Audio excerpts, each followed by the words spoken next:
Hey Leute, Georg hier. Nach langer Überlegung habe ich mich doch dazu entschieden, dieses Video zum Thema Zionismus, ein beziehungsreiches und zwiespältiges Thema, zu veröffentlichen. Mein Ziel ist es, Menschen zum Nachdenken anzuregen und eine respektvolle und informierte Diskussion zu ermöglichen. Ich möchte verschiedene Perspektiven verstehen und gemeinsam mit euch darüber nachdenken. Bitte achtet darauf, dass Kommentare respektvoll und konstruktiv sind.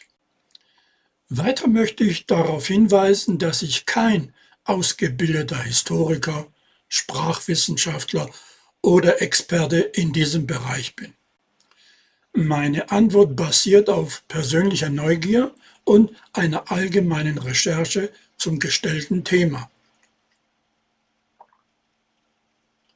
Wie gesagt, meine Absicht hier ist es, eine informierte Diskussion anzuregen und verschiedene Perspektiven zu betrachten. Meine Motivation zu diesem Video kam von einem meiner Zuschauer, der mir die Frage stellte: Kannst du mir Zionismus erklären? Natürlich kann ich das nicht. Also machte ich mich auf die Suche, auf meine Recherche, weil mich das selber auch interessiert. Vor allem auch wegen des aktuellen Konflikts mit Israel und Palästina. Zionismus ist meistens ein Tippfehler für Zionismus. Der Begriff leitet sich von Zion ab, einem biblischen Begriff, der auf den Berg Zion in Jerusalem verweist. Zionismus ist eine politische Bewegung, die sich für die Gründung und den Erhalt eines jüdischen Staates in der Regel in Israel einsetzt. Es gibt verschiedene Strömungen innerhalb des Zionismus, aber im Kern geht es um die Rückkehr und den Schutz der jüdischen Gemeinschaft im historischen Heimatland. Ja, was ist dann der Unterschied zwischen Judentum und Zionismus? Okay, Judentum ist eine religiöse Gemeinschaft mit einer langen Geschichte, die auf den jüdischen religiösen Schriften basiert. Es umfasst einen Glauben an einen einzigen Gott, moralische Prinzipien und rituelle Praktiken. Zionismus hingegen ist eine politische Bewegung, die im späten 19. Jahrhundert durch Theodor Herzl aufkam und sich auf die Rückkehr der Juden in ihr historisches Heimatland, insbesondere nach Israel, konzentriert. Zionismus hat also eine politische und nationale Dimension, während das Judentum primär eine religiöse Identität ist. Verständlich soweit? Stell dir das vereinfacht so vor. Der Zionismus ist wie der Wunsch vieler Menschen nach einem sicheren Zuhause, während das Judentum mehr mit den religiösen Überzeugungen und Praktiken verbunden ist. Okay? Gut. Das habe ich jetzt davon. Weitere Fragen tauchen auf. Aber ich will ja die Frage des Zuschauers so gut wie möglich beantworten. Und zugegeben, mich reizt es ja selbst, mehr darüber zu erfahren. Gibt es denn Berichte darüber, wie Theodor Herzl den Zionismus, seine politische Ideologie, umsetzen wollte, einen israelischen Staat erreichen wollte? Ein Schlüsselmoment in der Entwicklung des Zionismus war die Veröffentlichung von Theodor Herzls Buch Der Judenstaat im Jahr 1896. In diesem wegweisenden Werk skizzierte Herzl seine Vision eines jüdischen Nationalstaates als Lösung für die andauernde Diskriminierung und Verfolgung der jüdischen Bevölkerung in Europa. Herzl argumentierte dafür, dass die Gründung eines eigenen Staates notwendig sei, um den Schutz und die Würde der jüdischen Gemeinschaft sicherzustellen. Dieses Buch diente als Wegbereiter für die zionistische Bewegung und inspirierte die Gründung der verschiedenen Strömungen innerhalb des Zionismus, die bis heute existieren. Herzl schlug vor, dass die internationale Gemeinschaft bei der Umsetzung dieses Plans helfen sollte. Nach der Veröffentlichung des Buches führte Herzl intensive diplomatische Bemühungen durch, um politische Unterstützung für die Gründung eines jüdischen Staates zu gewinnen. Er traf sich mit verschiedenen politischen Führern und versuchte, Unterstützung auf internationaler Ebene zu mobilisieren. Dies führte schließlich zu den ersten zionistischen Kongressen, die die Grundlage für die zionistische Bewegung legten. Wie ist nun Zionismus einzuordnen?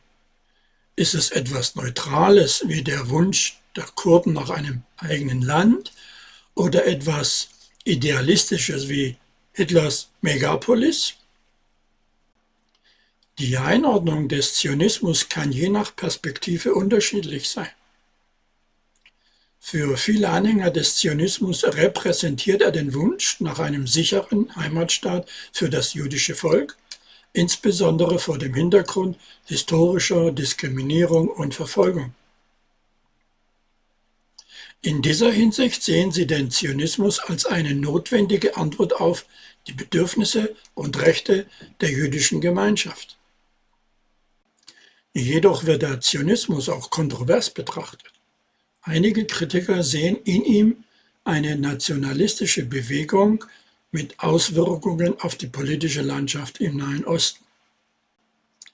Die Kontroverse wird oft im Zusammenhang mit dem israelisch-palästinensischen Konflikt diskutiert, da die Gründung des Staates Israel auf zionistischen Prinzipien beruht.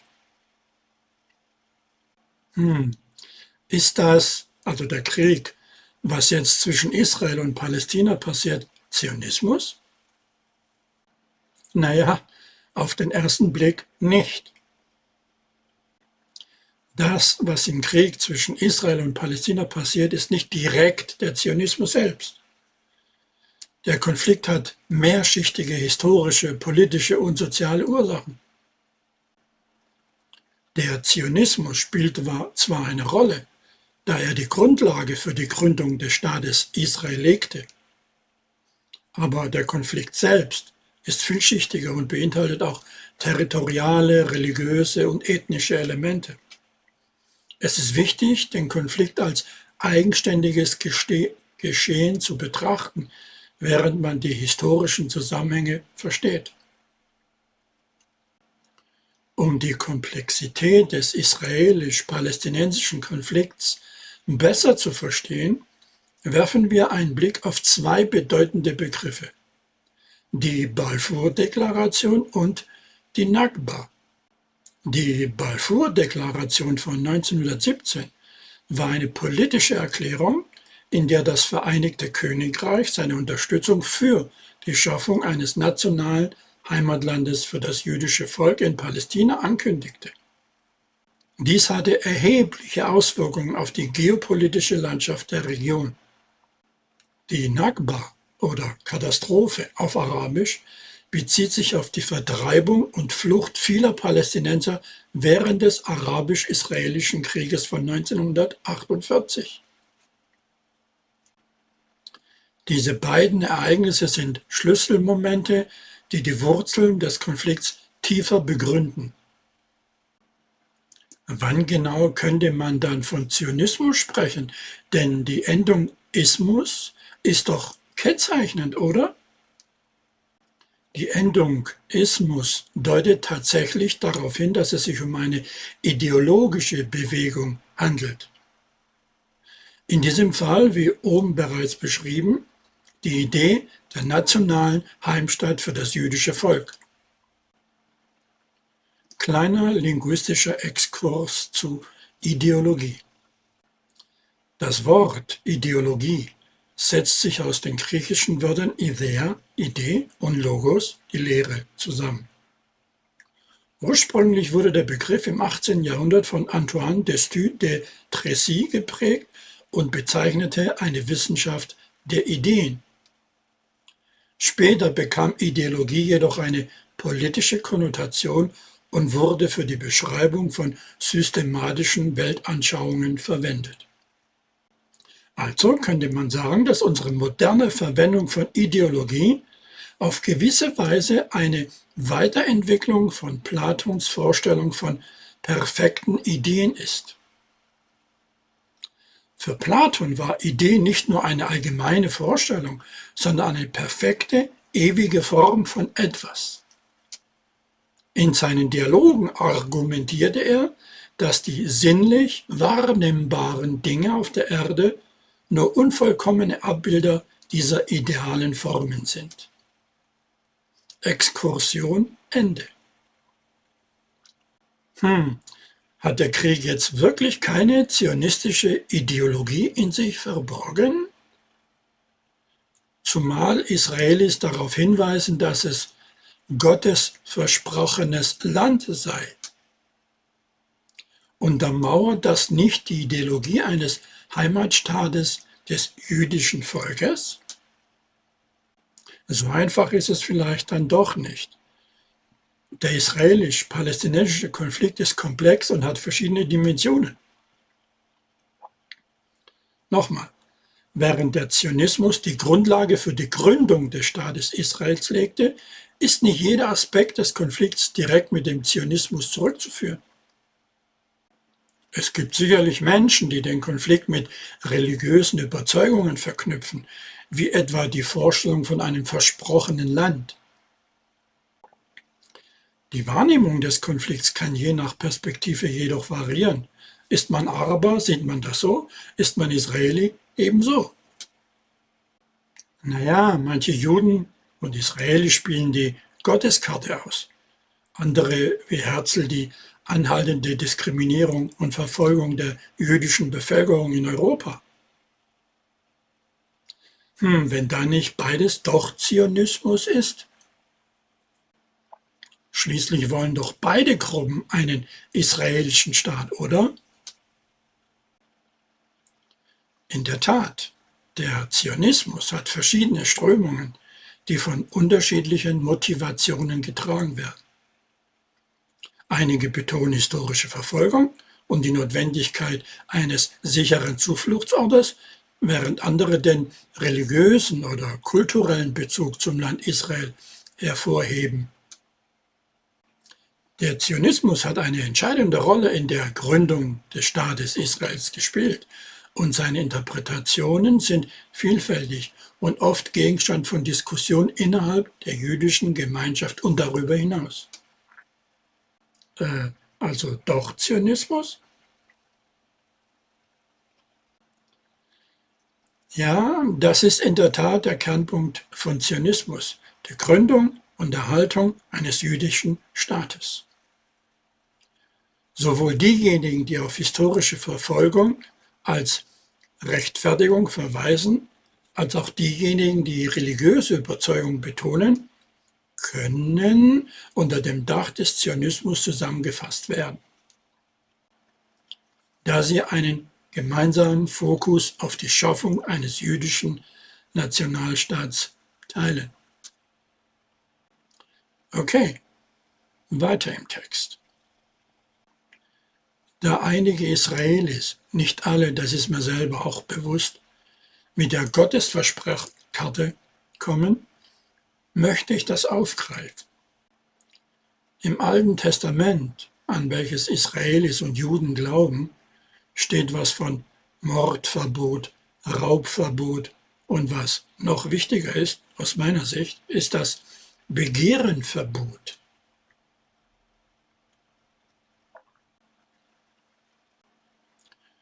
Und die Israelis brechen alle diese 3 Verbote, aus meiner Sicht natürlich.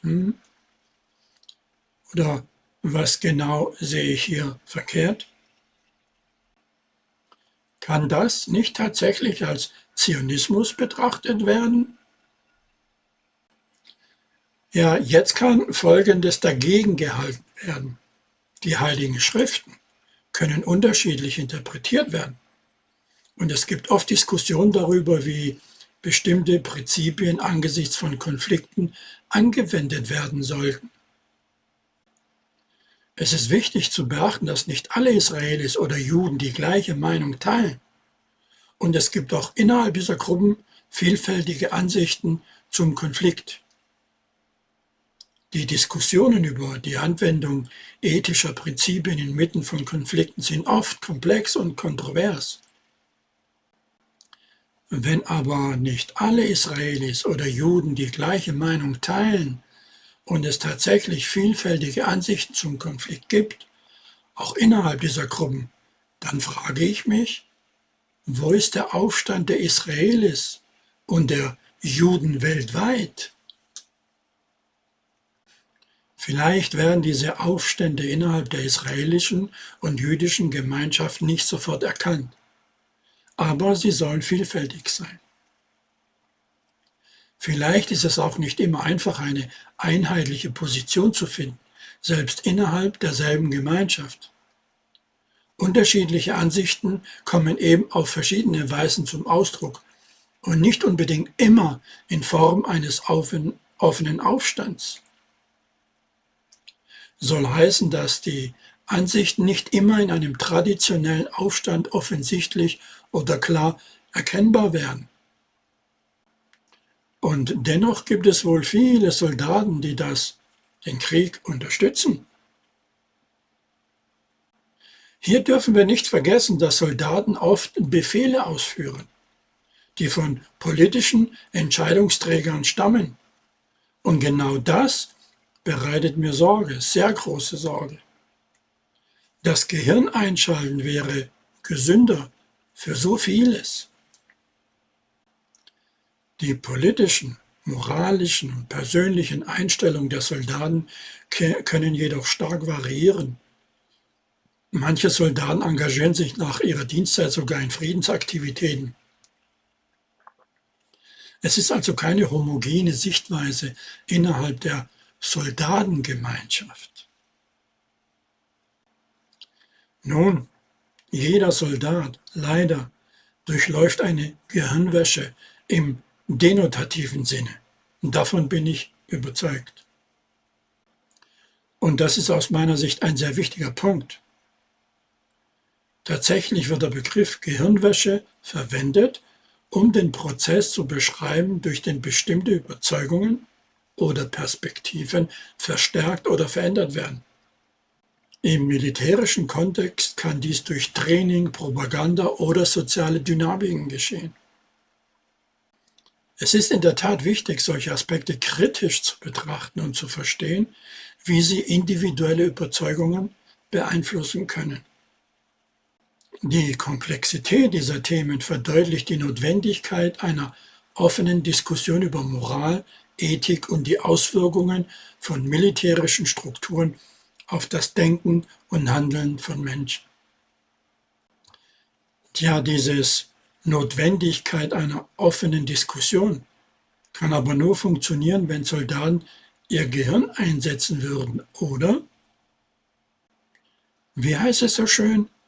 Trau dich, deinen eigenen Verstand zu benutzen oder so ähnlich. Die Fähigkeit, den eigenen Verstand zu nutzen und kritisch zu denken, ist von entscheidender Bedeutung nicht nur für Soldaten, sondern für jeden. Selbstreflexion und die Bereitschaft, verschiedene Perspektiven zu verstehen, fördern eine informierte und verantwortungsbewusste Entscheidungsfindung.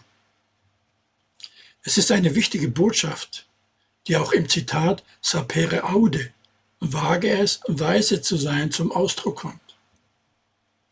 Ein inspirierendes Beispiel für Sapere aude und einem einfachen Soldaten, der sich nach seiner Dienstzeit für den Frieden engagiert, ist Edan Barir. Edan Barir stammte aus Tel Aviv, Israel, und diente viele Jahre im israelischen Artilleriekorps, unter anderem während der zweiten Intifada. Nachdem er Zeuge unmoralischer israelischer Militäreinsätze geworden war, weigerte sich Barir weiterhin Militärdienst zu leisten und wurde 2009 für diese Weigerung inhaftiert. Nach seiner Militärzeit entschied sich Barir dazu, sich aktiv für Frieden und Dialog zwischen Israelis und Palästinensern einzusetzen. Er ist Teil von Breaking the Silence, einer Gruppe von ehemaligen israelischen Soldaten, die Zeugnis ablegen über ihre Erfahrungen im Westjordanland und sich für eine friedliche Lösung des Konflikts einzusetzen. Da fällt mir ein weiteres Zitat ein. Memento mori. Gedenke, dass du sterblich bist. Memento mori, eine kraftvolle Erinnerung daran, die Endlichkeit des Lebens zu bedenken und bewusst zu leben. Es ist ein tiefer Gedanke, der uns dazu ermutigt, Prioritäten zu setzen und das Leben in seiner Ganzheit zu schätzen. Die Phrase Memento mori möchte meinem Publikum dazu ermuntern, nicht nur die Information hier zu absorbieren oder zu konsumieren, sondern auch darüber nachzudenken und eigene Gedanken zu formulieren. Denn die Vielfalt der Ansichten und die Komplexität des israelisch-palästinensischen Konflikts werfen viele Fragen auf. Lassen Sie uns diese tieferen Überlegungen in unsere Denkprozesse einfließen und gemeinsam Weisheiten zum Mitnehmen schaffen. Das war's für heute, meine Denkfreunde.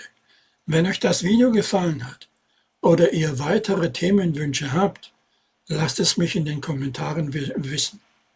Vergesst nicht, den Daumen nach oben zu geben, den Kanal zu abonnieren und die Glocke zu aktivieren, damit ihr keine Weisheiten mehr verpasst. Bleibt gespannt und bleibt weise. Bis zum nächsten Mal hier bei Weisheiten zum Mitnehmen. Tschüss. In diesem Sinne, Freiheit ist gehorsamer Dienst gegenüber selbstgesetzten Gesetzen. Immanuel Kant. Das Zitat von Immanuel Kant, einem deutschen Philosophen, bedeutet, dass wahre Freiheit darin besteht, den Gesetzen zu folgen, die man sich selbst auferlegt, anstatt nur äußeren Zwängen zu gehorchen. Es betont die Idee der Selbstbestimmung und moralischen Verantwortung. Weisheiten zum Mitnehmen, euer Georg Muratidis. Bleibt mir gewogen, bis zum nächsten Mal, Kommentare erwünscht.